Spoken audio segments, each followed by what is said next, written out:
بلغ العلا بكماله كشف الدجى بجماله حسنت جميع خصاله. حدثنا سليمان أبو الربيع قال حدثنا إسماعيل بن جعفر قال حدثنا نافع بن مالك ابن أبي عامر أبو سهيل عن أبيه عن أبي هريرة عن النبي صلى الله عليه وسلم قال: آية المنافق ثلاث: إذا حدث كذب، وإذا وعد أخلف، وإذا اؤتمن خان।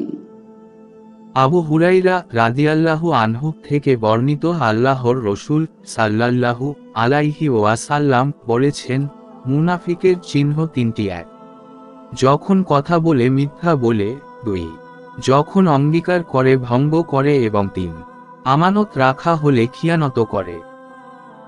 صلوا عليه وآله